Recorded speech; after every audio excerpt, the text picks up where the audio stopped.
আল্লাহর নবী জনাবে মুহাম্মদ রাসূলুল্লাহ সাল্লাল্লাহু তাআলা আলাইহি ওয়াসাল্লাম নবী বলেন, গো জিবরিল ভাই, তুমি আমাকে বললা আল্লাহর হক যদি কোনো বান্দা দুনিয়ার বুক থেকে যদি আদায় করে না যেতে পারে, ওগো জিবরিল ভাই, তুমি আমাকে ব্যাপারটা একটুখানি বলাও। আল্লাহর নবীকে জিবরিল আলাইহিস সালাম ডাক দিয়ে বলেন, নবী গাও, প্রতিটা মানুষ যারা বালিগ হয়ে যায় যদি সে মাজনুন পাগল না হয়, ওগো আল্লাহর নবীজি যদি মুসলিম হয়, ওই ব্যক্তির জন্য নামাজ পড়া ফরজ। এই নামাজ পড়াটা আল্লাহর সাথে বাপ যে বান্দারা হক করেছে, হজ যদি তার উপর ফরজ হয়, হজ তাকে বাপ যে আদায় করা এটা আল্লাহর সাথে বাপ যে বান্দারা হক করেছে। যাকাত যদি বাপজি তার উপর যদি ফরজ হয়, যাকাত আদায় করা এটা বান্দার সাথে বাপ যে আল্লাহর হক রয়েছে। ওগো আল্লাহর নবীজি, আল্লাহর হক গুলো যদি বান্দা যদি আদায় করে না যেতে পারে, আমার আল্লাহ বলেন আমি আল্লাহ ইচ্ছা করলে আমি তাকে মাফ করে দিতে পারে। জিবরিল বলে, নবী শুনে না, আপনাকে আরেকটু বুঝিয়ে দিই। বলে, বলো জিবরিল ভাই। বলে, আমাকে আল্লাহ এটা বলতে বলেছেন আপনার কাছে। নবী বলেন, গো জিবরিল ভাই, তুমি তাড়াতাড়ি বলো। আল্লাহর নবীকে জিবরিল আলাইহিস সালাম ডাক দিয়ে বলেন, ওগো আল্লাহর নবীজি, কিয়ামতের ময়দানে শুনে নেন, যেদিন কোটি কোটি মানুষের সমাগম হবে, সেই দিনকে আল্লাহ একটা মানুষকে ডাক দিয়ে বলবেন, বান্দা তুমি আমার সামনে দাঁড়িয়ে যাও। আল্লাহর সামনে একজন বান্দা বাপজি দাঁড়িয়ে যাবে। আমার আল্লাহ একজন ফেরেশতা নাই, দুজন ফেরেশতাকে ডাক দিয়ে বলবে, ওগো আমার ফেরেশতারা, এ আমার এই বান্দার তার পুরা জিন্দেগির আমল নামাখানা দেখো কোনো নেকি আছে কিনা। ফেরেশতারা বাবা কয়েক সেকেন্ডের মধ্যে বাবা ওই বান্দার পা থেকে মাথা পর্যন্ত বাপজি পুরা জিন্দেগির বাপজি খাতাটা আমল নামাখানা তন্ন তন্ন করে বাপজি খুঁজে দেখবেন, ওই বান্দার আমল নামায় একটাও বাপজি নেকি নাই। ফেরেশতারা বলবেন, আল্লাহ পুরা জিন্দেগিতে গুনাহ করেছে মাওলা, এই ব্যক্তি জিন্দেগিতে এক রাকাতও নামাজ পড়ে নাই। ওগো আল্লাহ, আপনার ভালো কাজ করে নাই, সব গুনাহতে ভরপুর হয়ে আছে। আমার আল্লাহ বলেন, ওরে ফেরেশতা, বলো তাহলে মানুষটাকে কি করা যাবে? ওই মানুষটা জান্নাতি না জাহান্নামী এটা আল্লাহ কি জানেন না? আল্লাহ জানার পরও ফেরেশতা দুজনকে ডাক দিয়ে বলবেন, লগো ফেরেশতা, বলে মানুষটাকে কি করা লাগবে বলো। ফেরেশতারা বলবেন, আল্লাহ আপনার কথা অনুযায়ী এই মানুষটা জাহান্নামে চলে যাবে, জাহান্নামে দেওয়া লাগবে। আমার আল্লাহ রহমতের জশে ডুব দিবেন। আল্লাহ ডাক দিয়ে বলবেন, ওর ফেরেশতা, এই লোকটার আমলের কারণে জাহান্নামে যাবে বলে হাও, কিন্তু আমি আল্লাহ আমি তার জীবনের সব গুনাহগুলো মাফ করে দিলাম, জাহান্নামী ব্যক্তিকে আমি জান্নাতে দিয়ে দিলাম। বলুন সুবহানাল্লাহ। ও বাপজি ভাইরা, কিয়ামতের ময়দানে কোটি কোটি মানুষের সমাগম, সেদিন যদি আল্লাহকে বাপজি সবাই যদি চিৎকার করে বলেন, আল্লাহ এই মানুষটা জীবনে এক রাকাত নামাজ পড়ে নাই, আপনার হজ করে নাই, যাকাত দেওয়ার মতো ক্ষমতা ছিল যাকাত দেয় নাই, ওগো আল্লাহ একটা নেকির কাজ করে না, আপনার হুকুম মানে নাই, এই লোকটাকে আপনি কেন জাহান্নাম থেকে জান্নাতে দিলেন? ওগো আল্লাহ, আমরা কিয়ামতবাসী আপনার বিরোধিতা করি, এই মানুষটার বিপক্ষে আমরা সাক্ষী দিচ্ছি, আল্লাহ আপনি কে জান্নাত থেকে আপনি জাহান্নামে দিয়ে দেন।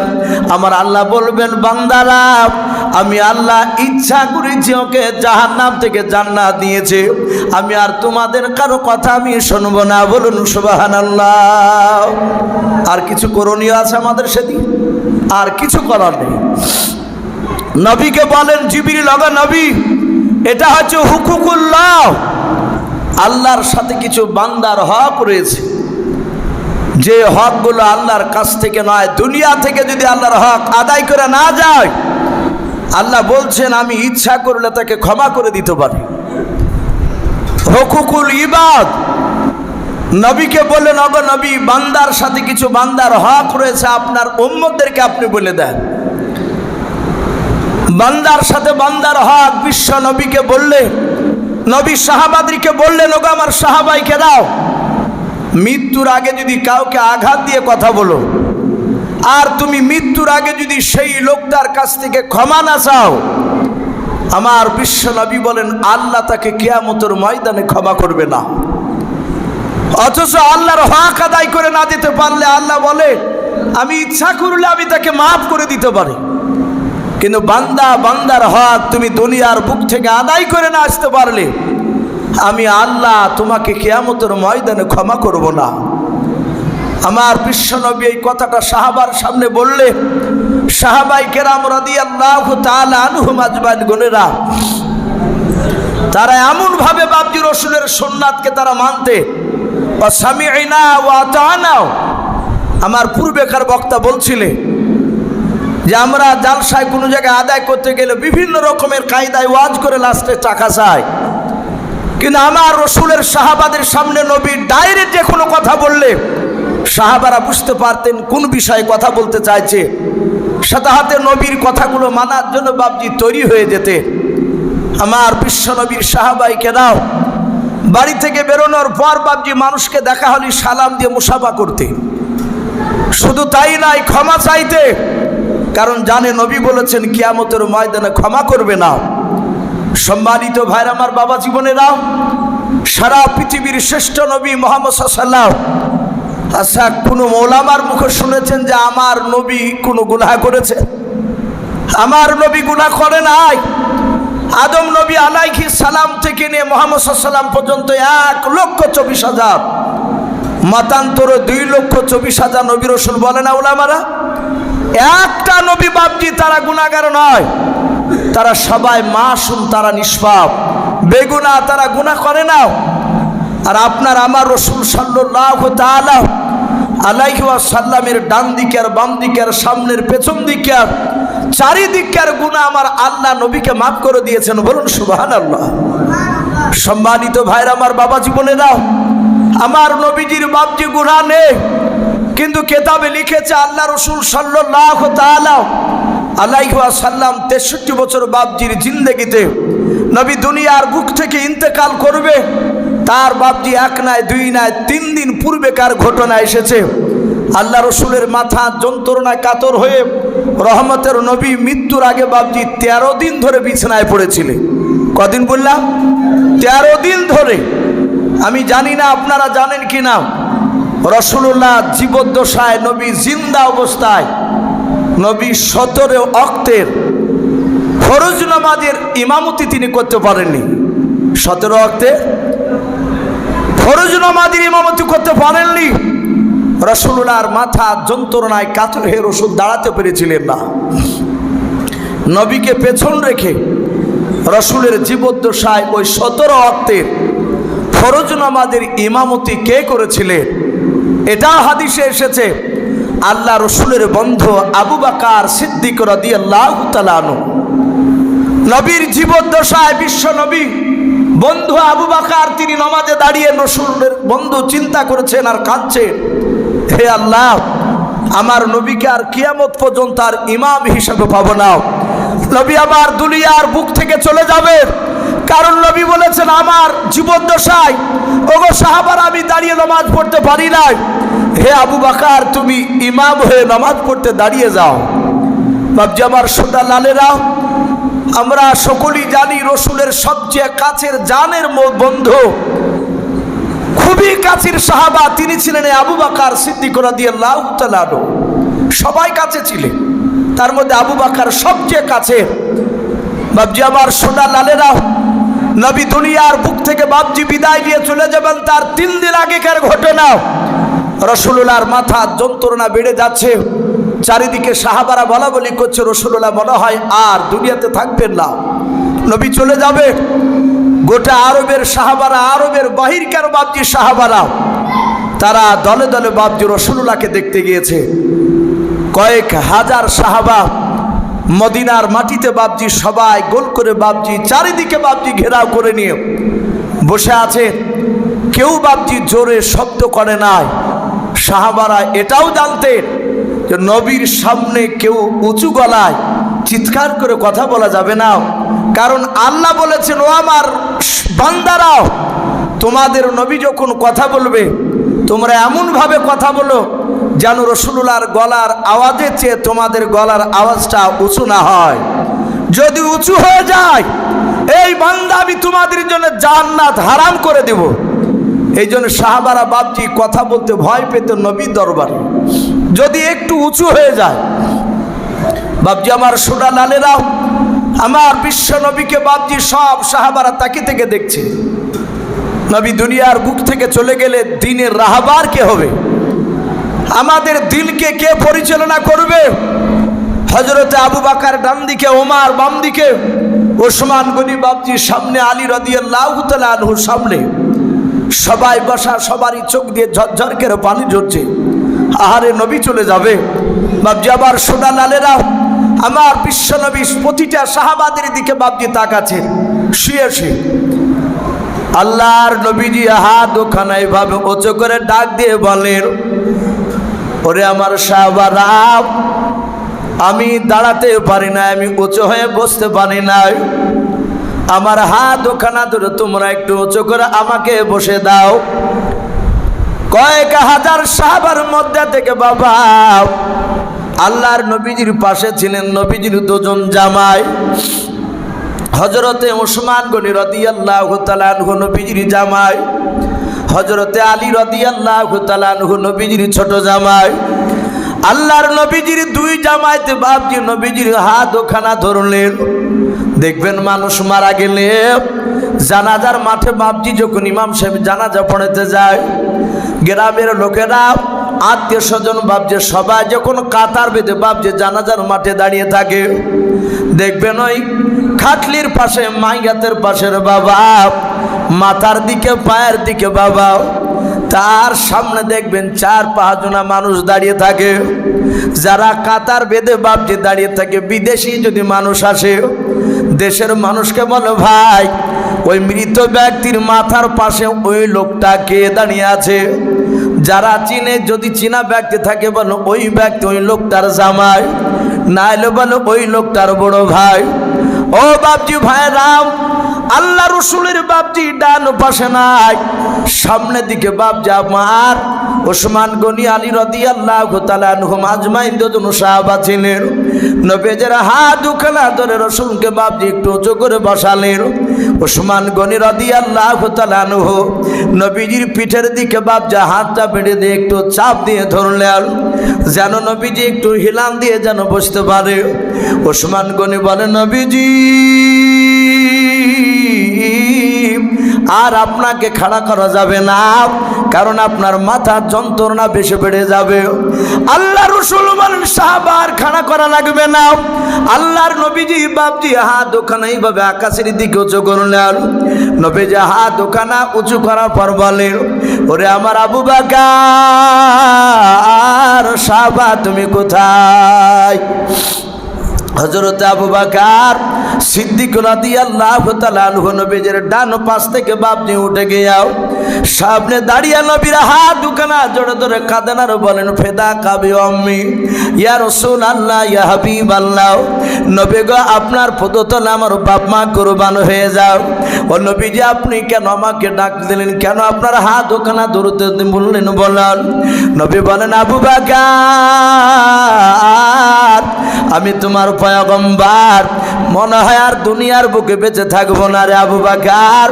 আমার 1 2 3 4 করে 63 বছর হতে চললো রে আবু বকর। শুনে নাও, আমার হাতের দ্বারায়, আমার জবানের দ্বারায় আবু বকর, তুমি কোনোদিন আমার সঙ্গে চলতে যাওয়ার পর যদি কোনোদিন আঘাত পেয়ে থাকো আবু বকর, আজ হাজার হাজার সাহাবার সামনে আবু বকর, হয় তুমি ক্ষমা করে দাও, নতুবা তার প্রতিশোধ বদলা নিয়ে নাও। সারা পৃথিবীর দরুদ নবী আমার, যে নবী বাপজি রাস্তা দিয়ে একদিন হেঁটে গেলে নবী আমার সামাইলে তিরমিজি শরীফে পাওয়া যায়, নবী আমার ওই রাস্তা দিয়ে যদি 14 দিন ধরে বাপজি যদি না হাঁটতেন, মানুষেরা জানতে পারতেন এই রাস্তা দিয়ে রাসূলুল্লাহ হেঁটে গিয়েছিলেন। বলুন সুবহানাল্লাহ। নবী যে রাস্তা দিয়ে হাঁটলে 14 দিন নবত নবত খুশবু পাওয়া যেত। ও বাপজি ভাইরাও, যে নবী আমার দুনিয়াতে যতবার বাপজি হাসতেন আমার আল্লাহ নবীর এত মর্যাদা বেড়ে দিয়েছিলেন আমার আল্লাহ। এত দামি নবী আমাদের আল্লাহর নবী দুনিয়াতে বাপজি যতবার হাসতেন রে বাবা ততবার নবীর হাসির সম্মানার্থে আল্লাহ জান্নাতকে বাপজি বৃদ্ধি করতেন সম্মান। বলুন সুবহানাল্লাহ। মর্যাদা বাপজি বেড়ে দেওয়া তো জান্নাতে। সেই নবী ডাক দিয়ে বলেন আবু বকর আমার হাতে দ্বারা জবানের দ্বারা রে আবু বকর যদি আঘাত পেয়ে থাকো তাহলে তুমি হয় মাফ করে দাও নতুবা তার প্রতিশোধ বদলা তুমি নিয়ে নাও। হযরতে আবু বকর নবীজির হাত ওখানে ধরে কাঁদেন আর বলেন নবীজি মাফ করবেন নবী গো, সর্বপ্রথম আমি আপনাকে চিনতে পেরেছিলাম না। ও নবীজি সেই দিন আপনি আখিরি জামানার নবী এটা আমি জানতাম না বাবা। আবু বকরের জীবনীতে বাপজি পাওয়া যায় হযরতে আবু বকর সিদ্দিক রাদিয়াল্লাহু তাআলা আনহু বাপজি কাপড়ের বাপজি ব্যবসা করতেন। আল্লাহর নবীর উপর ঈমান আনার আগে বাবা আবু বকর শাম দেশে বাপজি ব্যবসা করতে গিয়েছিলেন। আবু বকর মাল বিক্রি করে নিয়ে ওই হাটটা বাপজি একটু ঘুরে ঘুরে বেড়াচ্ছিলেন দেখছিলেন। আর ওই সময় এক ইহুদির বাপজি বড় পণ্ডিত আলেম আপনার বাবা তৌরাতের হাফেজ, আবার ওলামারা লিখেছেন বাপজি তিনি জব্বরের ইঞ্জিলের হাফেজ ছিলেন। এ বাবা ওই ইহুদির আলেম তার নাম কিতাবে লিখেছে বুহায়রা। কি নাম বললা? বুহায়রা বলে নাও। ওই ইহুদির আলেমটা কেতাবখানা তৌরাত কেতাবখানা বুকে করে নিয়ে বাবা ওই শাম দেশের হাটে উনি ঘুরেছিলেন। দেখবেন বাবা কোনো মানুষ বাপজি কোরআন যদি বাপজি পড়াও না জানে, কোরআন যারা পড়ে তারা তো কোরআন বুকে নেয়। যে লোকটা জীবনে কোরআন বাপজি পড়তে জানে না ওকে যদি বলা হয় আপনাদের ওই রোড থেকে বাবা রেল লাইনের কাছ থেকে যদি বলো ভাই এই কোরআনটা এই মসজিদে রেখে দাও গাও, দেখবেন কোরআনটা এইভাবে বাপজি ঝুলে নিয়ে যাবে নাও, কোরআনটা চট করে বাপজি বুকে নেয় না। কোরআন বুকে ধরলে বাবা একটু ভালো করে লক্ষ্য করে একটু চিন্তা করবেন। কোরআন বুকে নিলে বাবা কোরআনটা বুকে ঠাকালে বাপ যে ভেতরে একটু ঠান্ডা হয়, শান্তি শান্তি লাগে রে বাবা। ওই ইহুদির পণ্ডিত আলেমটা বাবা ওই বুহাইরা তৌরাত কিতাব বাপজি বুকে করে নিয়ে ঘুরতেছিল। হঠাৎ করে আবু বকর তার পা দিয়ে বাপজি যখন চলে যাচ্ছে ইহুদির আলেমটাও আবু বকরের পা থেকে মাথা পর্যন্ত একবার তাকানোর পর ইহুদির আলেম পেছন থেকে বাবা সামনে গিয়ে বাপজি দৌড়ে গিয়ে বলেন ভাই তুমি দাঁড়িয়ে যাও। ইহুদির আলেমটা কেতাবখানা খোলার পর ডাক দিয়ে বলেন ভাই তোমার নাম কি? আবু বকর। ইহুদির আলেম বলেন ভাই তোমার নাম কি? আবু বকর। আবু বকর ডাক দিয়ে বলেন ভাই আমার নাম আবু বকর। তোমার বাড়ি কোথায়? ইহুদির আলেমটা বলে ভাই তোমার বাড়ি কি? মক্কা নগরে। আবু বকর বলেন হ্যাঁ আমার বাড়ি মক্কা নগরে। ডাকে দিয়ে বলেন ভাই তোমার আব্বার নাম কি? আবু কুহাফা। হযরতে আবু বকর বলেন হ্যাঁ আমার আব্বার নাম আবু কুহাফা।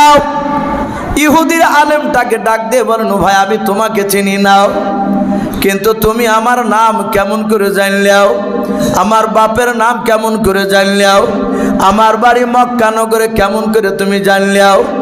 ইহুদির আলেমটা ডাক দিয়ে বলেন ভাই এই কিতাবে সব লেখা আছে। ওরে ভাই দয়া করে একটু তোমার পেছন দিকের জামাতা পৃষ্ঠ মোবারকখানা পিঠখানা একটু দেখতে চাই। আবু বকর বলে আমি আপনাকে জামা তুলে পিঠ দেখাবো না। ইহুদির আলেমটা ডাক দিয়ে বলেন ভাই আবু বকর একটু দয়া করে তোমার হাতটা আমাকে ধরতে দাও, এ হাত দিয়ে তুমি রাসূলুল্লাহকে স্পর্শ করবাও। ওরে ভাই আমি সেই নবীকে হয়তো দেখতে পাবো না। ওরে ভাই আবু বকর তোমার পৃষ্ঠ মোবারক যদি একটু কালো রঙের দাগ থাকে ভাই শুনে না গোটা পৃথিবীর মানুষ যদি আলাদা হয়ে যায় তোমার সাথে আর মুহাম্মদ সাল্লাল্লাহু আলাইহি ওয়াসাল্লামের সাথে বন্ধুত্ব কেউ কাটাতে পারবে না। বলুন সুবহানাল্লাহ। সেই আবু বকর ডাক দিয়ে বলেন ওগো আল্লাহর নবী যে আমি আপনাকে প্রথমে চিনতে পেরেছিলাম না, নবী আমি আপনার কাছে ক্ষমা চাই, আপনি আমাকে ক্ষমা করে দেন। আপনি কোনোদিন অন্যায় করেন নাই। আল্লাহ রাসূল বলেন, আবু বকর আমি তোমাকে ক্ষমা করে দিয়েছি, আবু বকর তুমি বসে যাও। আবু বকর বসে পড়লেন। রহমতের নবীজি দ্বিতীয়বার হাত ওখানা বাবজা আবার উঁচু করে ডাক দিয়ে বলেন, ওরে ওমর, ওমর সাহাবা তুমি কোথায় আছো? দাঁড়িয়ে যাও, তোমার হাত ওখানে আমাকে ধরতে দাও। ওমর বাম সাইডে বাবজি পেছন দিকে ছিলেন। ওমর নবীর সামনে আসানোর পর নবীজের হাত ওখানা বাবজি জোরে ধরাও, কাঁদেন আর বলেন, ফেদা কাবি অম্মি ইয়া রাসূলুল্লাহ, ও আল্লাহর নবীজি আপনার পদতলে আমার পিতামাতা বিসর্জন হোক, কোরবান হোক। আল্লাহ রাসূল ডাক দিয়ে বলেন, ওরে ওমর, আমি দুনিয়ার বুকে আর বেশি দিন বেঁচে থাকবো না রে ওমর। আমার হাতের দ্বারাই, জবানের দ্বারাই, যদি পায়ের দ্বারাই, ওরে আমার ওমর কোনোদিন তুমি যদি আঘাত পেয়ে থাকো, ব্যথা পেয়ে থাকো, ওমর আজ হয় তুমি ক্ষমা করে দাও, নতুবা তার প্রতিশোধ বদলা তুমি নিয়ে নাও। হযরত আমিরুল মুমিনিন ওমর ইবনুল খাত্তাব রাদিয়াল্লাহু তাআলা আনহু বাবা নবীর হাত ওখানা ছেড়ে দিয়াও।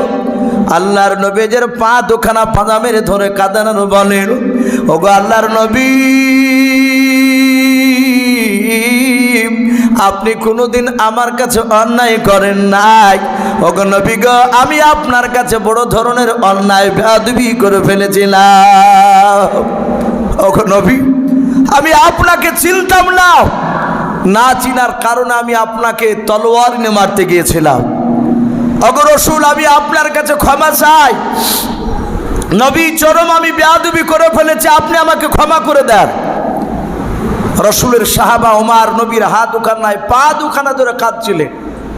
কেতাবে লিখেছে বাবজি রাসূলুল্লাহ বেশ কিছুটা দূর সামনে বাবজি আর একজন সাহাবা, যিনার নাম হায়াতুস সাহাবা বলে একটি কিতাব তাতে পাওয়া যায়, হযরত উরাইকা রাদিয়াল্লাহু তাআলা আনহু বলে নাও। হযরত উরাইকা মাঝ থেকে দাঁড়িয়ে উমরের সাথে নবীর কথা বলা তো কোনো শেষ হয় নাই। ওমর নবীর পা দুখানা ধরে ক্ষমা চাইছেন, কাঁদছে। হযরত উরাইকা তিনি হাউমাউ করে দাঁড়িয়ে তিনিও কাঁদছে। কাছে এসে বলছেন, রাসূলুল্লাহ, এই ওমর ফারুক সাহাবা, ওগো নবী আমার বাড়ি ছিল শাম দেশে, আমি মক্কাতে এসে আমি আপনাকে চিনতে পেরে আমি ইসলাম গ্রহণ করেছি, কলেমা পড়েছি। ওগো নবী কলেমা পড়েছি আমি ওমর ঈমান আনার পরে, ওমর ঈমান আনার আগে আমি কলেমা পড়ি নাই, আমি তখন শাম দেশে ছিলাম।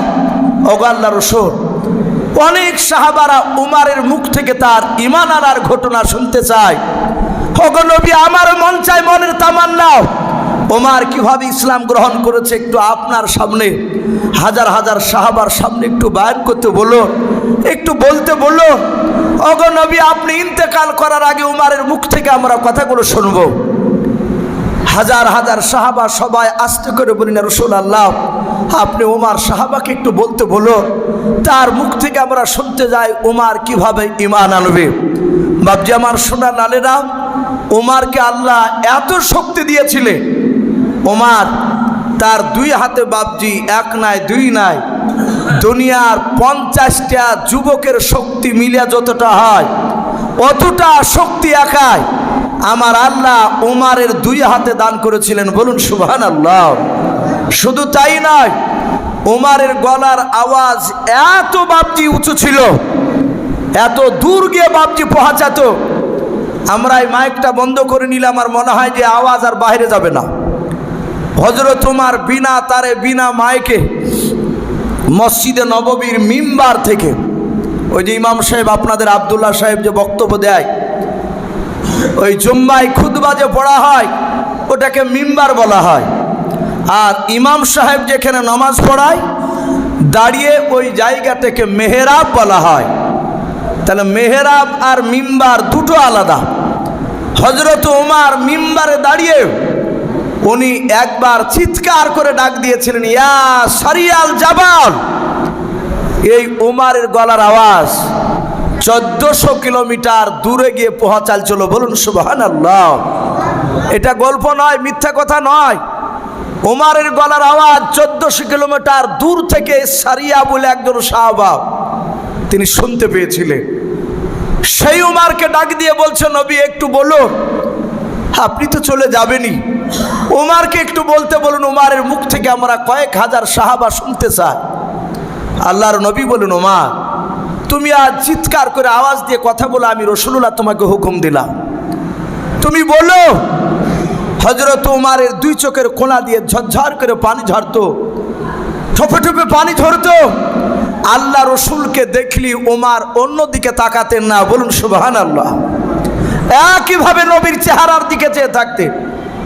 আল্লাহর নবী মাঝে মাঝে বলতেন, ওমর তুমি আমার দিকে অমন করে তাকাও কেন, আর তাকে থেকে তুমি কাঁদো কেন এভাবে? আমি অন্য সাহাবাকে দেখতে পাই এদিক ওদিক তাকায়, আর তুমি একইভাবে আমার দিকে তাকাও। ওমর কাঁদতেন আর বলতেন, ওগো আল্লাহর রাসূল, এই চোখ দিয়ে আমি আপনাকে আগে চিনতে পেরেছিলাম না।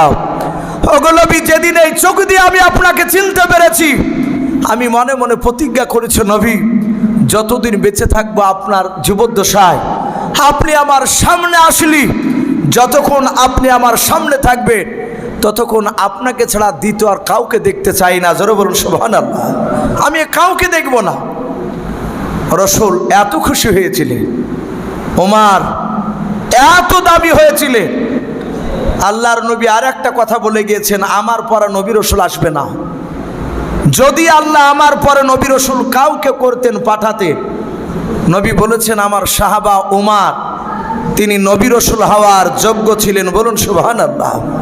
এ কি ভাবতে পারেন কথাটা কত বড় দামি কথা? ওখানে আবু বকরের কথা বলে নাই, ওমরের কথা বলে। তো সেই উমরকে নবী বলেন, উমর তুমি একটু শোনাও, কিভাবে তুমি ঈমান এনেছো। উমর বলছেন, নবী গো, আবু সেহেল আমাকে বলতো যে মুহাম্মদ সাল্লাল্লাহু আলাইহি ওয়াসাল্লামের কথা শোনো না, নবীর সাহাবাদের কথা শুনবে না, নবীর দিকে তাকাবে না। কাফের আবু সেহেল জানতো নবীর চেহারার দিকে কোনো মানুষ যদি 5 মিনিট মহব্বতে তাকায়, ওই লোকটা কলেমা না পড়ে আর থাকতে পারবে না। বলুন সুবহানাল্লাহ। নবীর এমনই নুরানি চেহারা ছিল। আবু বকর বলেন, একবার চাঁদের দিকে তাকাচ্ছি, পূর্ণিমার চাঁদ, আর একবার নবীর চেহারার দিকে তাকাচ্ছি। নবী বলেন, আবু বকর তুমি একবার নয় কয়েকবার চাঁদের দিকে তাকাইলে আর আমার চেহারার দিকে তাকাইলে, ব্যাপার কি? আবু বকর বলে, নবী গো, আমি চেহারা কার পরিষ্কার তাই দেখছিলাম। নবী চাঁদে দাগ আছে তো আপনার চেহারাতে দাগ নাই। বলুন সুবহানাল্লাহ। এত দামি নবী আমার। আবু সেহেল নাই, উমর বলছে, নবী গো, আবু সেহেল বলতো যে নবীর কথা শুনবা না, লা তাসমাউ লিহাযাল কুরআন, খবরদার কোরআনের কথা শুনবা না। তাই আমরা আপনার দিকে তাকাতাম না, আপনার নাম শুনলি কানে আঙুল দিতাম, চোখ দুটো বন্ধ করে ধরে থাকতাম। আপনি আপনার সাহাবারা চলে যেত, তারপর চোখ খুলতাম, কান খুলতাম। ওগো নবীজি, এক নয় দুই নয়, বেঈমান আবু সেহেল 12,000 লোক কাফের মুশরিকের বাচ্চাদেরকে নিয়ে মিটিং শুরু করেছে। সেই সভার প্রধান বক্তা ছিল আবু জেহেল। ওগো নবী, আমি আপনার উমর হতভাগা ওই 12,000 লোকের পেছন দিকে আমি বসেছিলাম, সবাই সামনে। আবু জেহেল ডাক দিয়ে বলল, কেউ কে আছো মক্কা নগরে?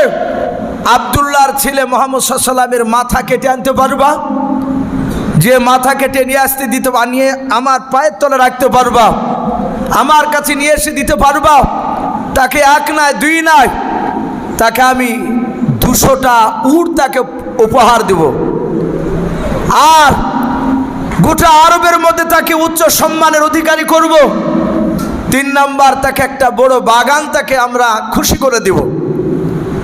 ওগো আল্লাহর নবী, 12,000 লোক সবাই ডান দিকে বাম দিকে এদিক ওদিক চারিদিকে তাকাতে কি করছিল, কেউ হাত তুলে নাই।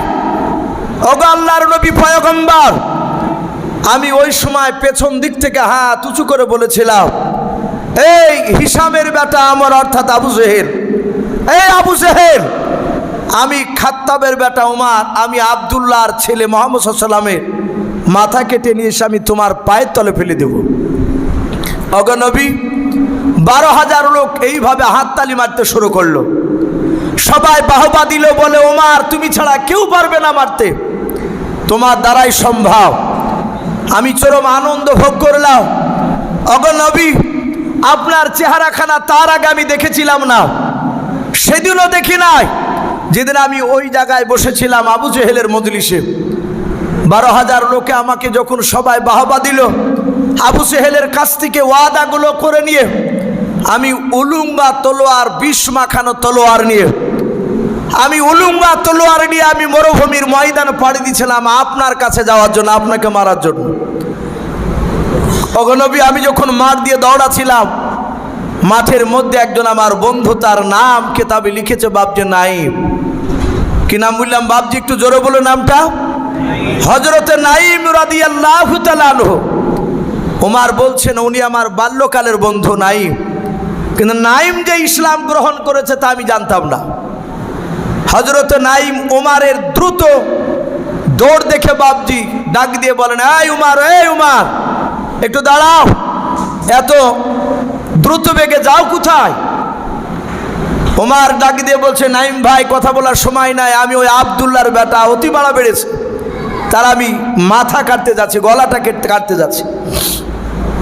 নাইম বলল, ভাই উমর দাঁড়াও। এই উমর, তুমি তো একাই যাচ্ছ, ওর তো অনেক সাথী আছে, ওর বন্ধুরা তোমাকে কি কম করে ছাড়বে? ওমর চটকের বাবজি রেগে গিয়ে দাঁড়িয়ে গিয়েছে। ওমর কাছে এসে বলছে, নাইম, তোমার কথাবার্তা শুনে মনে হয়েছে তুমি ওই আব্দুল্লাহর ছেলের দলেরই লোক। যারা ইমানদার হয়, আল্লাহওয়ালা হয়, তারা পৃথিবীর শক্তিকে বাবজি ভয় পায় না, একমাত্র বাবজি আল্লাহকে ছাড়া কাউকে বাবজি ডরাই না। যারা প্রকৃতি ইমানদার হয়, আপনি আমি যদি মানুষকে দেখে ভয় পাই, তাহলে জানতে হবে বাবজি আমাদের ইমান দুর্বলতা আছে। যেটা কপালে লিখেছে সেটাই ঘটবে, তার বাইরে বাবজি যাবে না। এই জন্য বাবজি আল্লাহকে ছাড়া কাউকে ভয় করা যাবে না।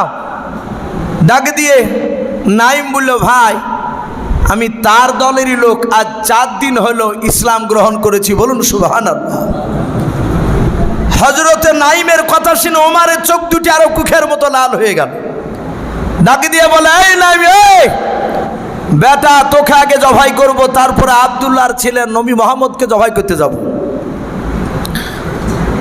নাইম ডাক দিয়ে বলল, ভাই ওমর, তোমারও দুটো হাত রয়েছে, আমারও দুটো হাত রয়েছে।